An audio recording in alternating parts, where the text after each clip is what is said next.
we'll see coming around here and getting our acceleration. Hey everyone, it's Ben Hardy here, and in today's video, we're going to be going over a 2022 Mazda CX-5 in the Select package. First and foremost, though, a huge shout out and thank you to the Southtown Mazda here in Utah for giving me some time with the CX-5. Check out their inventory in the description down below. They actually have a bunch of CX-5s available for sale right now if you're interested in purchasing one, so reach out to them. Let's get into the video. So under the hood, we have a naturally aspirated 2.5 liter 4-cylinder that goes through a 6-speed automatic transmission. Fuel economy is 24 around town and then 30 on the highway, with power outputs being 187 horsepower and then 186 pound-feet of torque. Now let's go over the front end of the CX-5, and first off, this one's finished in Soul Red, which looks so good on the new body style. You guys can see really sharp body lines here, and then notice that the hood is flat, so it gives this kind of a sportier type appearance and kind of makes it look lower to the ground. Now notice that we've got the accenting here with the projector bulb, super bright, looks really good, and then you guys can see the chrome trim right there with the Mazda logo in the center that doubles as a sensor. And overall, I think that the front end of this looks really good. And again, for being kind of like an entry-level package, this looks really upscale actually. Now coming on the side here, we've got two 25mm tires wrapped around 17-inch wheels in the front and over in the rear as well. And then you guys can see the design on the wheels themselves looks really good. It's this kind of like metallic-ish gray. Here's a closer look at it. Anyways, you can see here with the front suspension, notice we've got the plastic here for the fender flares and then all along the side as well. Body painted mirrors.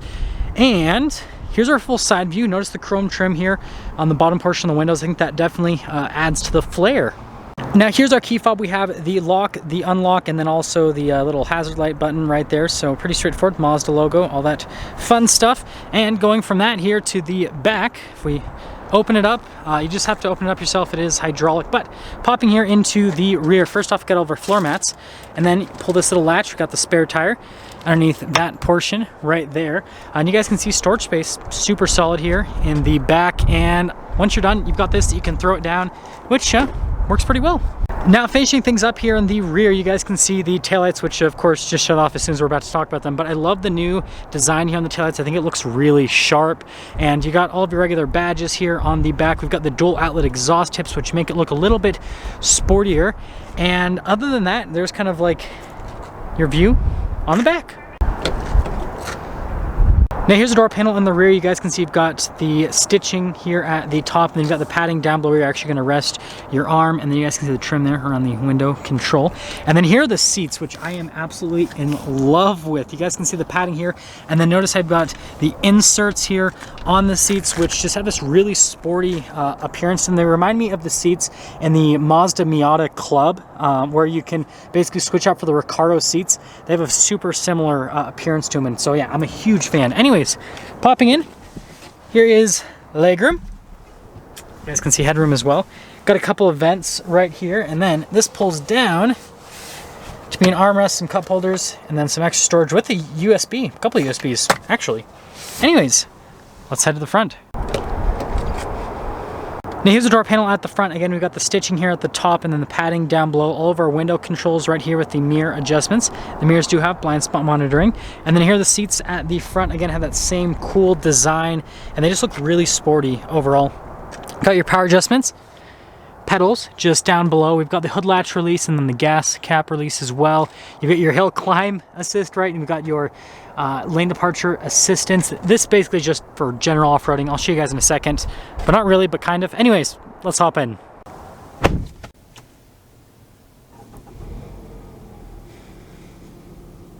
Now here is the steering wheel. We've got leather trim all around. You guys can see the darker stitching down the center.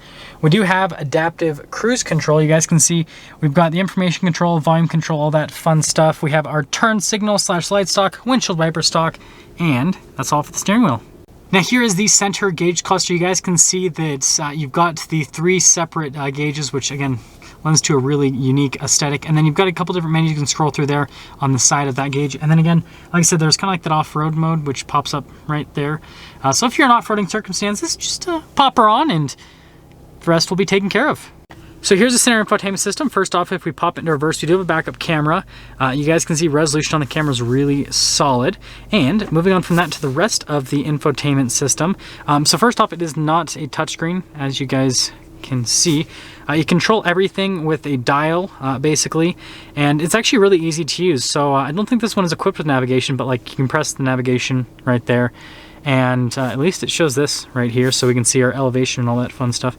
But yeah, really easy to use and pretty straightforward. Mazda says that this is better than a touchscreen because it's safer. That's kind of why they were doing this, if you guys were wondering.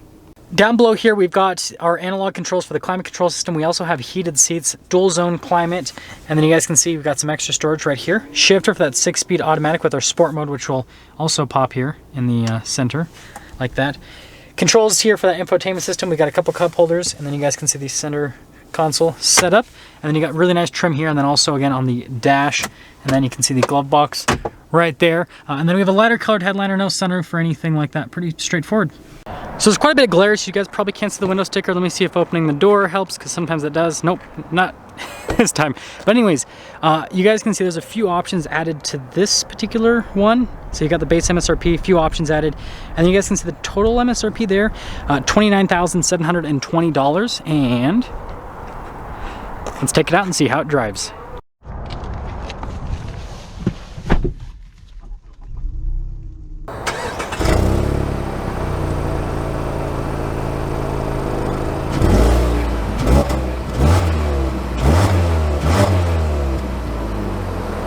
Let's talk about visibility before we set off. Here's visibility of the hood, both the mirrors, which do have blind spot, and then throughout the rest of the rear. Let's set off. So we are setting off here in the CX-5 Select. First off, let's talk about road noise and ride quality here with the CX-5.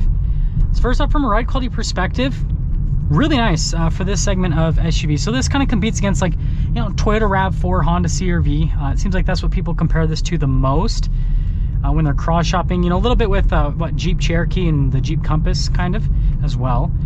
And yeah, it's really comfortable, really smooth, and these seats are amazing. They look really cool. I told you that to you guys already, but they're really comfortable too. The thing that's nice about the center is it stays pretty neutral temperature wise, and then the outside right's gonna be a little bit easier to clean. But overall, it just, I like it when seats are set up like this, because you've got this like nice padded cushioning right where you're sitting, like right where your butt is, but on the outside it's a little bit firmer. And so then it just, I don't know, it just lends to a really nice seating experience, if that makes sense. And of course I go at the worst time of the day in terms of traffic, but you know what, we're making it. This 2.5 liter does pretty good. And for 2022, they actually sharpened the transmission, so they've made the 6-speed more responsive. And I can tell you, you can definitely tell it's more responsive. We'll see coming around here and getting our acceleration.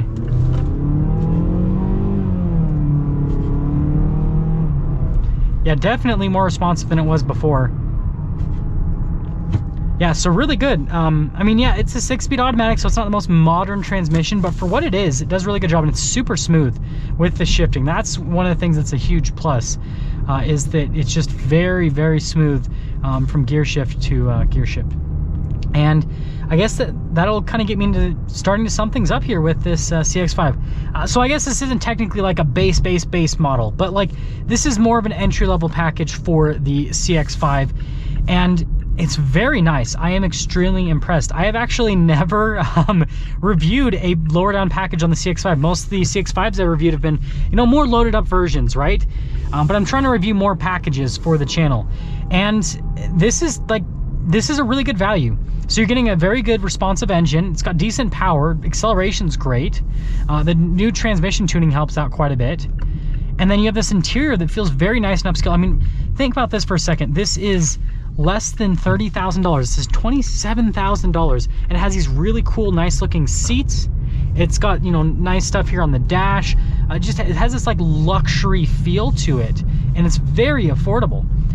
So if you're looking at an SUV under $30,000, you have to check out the new CX-5. This is super impressive. I was already super impressed with the loaded up versions that are like $10,000 more than this, but I mean, for 10 grand less, I thought that you'd get a much worse quality of vehicle, right? And you don't. This is really good. And I can't talk, apparently. Sorry for my grammar in today's video, but you know what? That's the CX-5.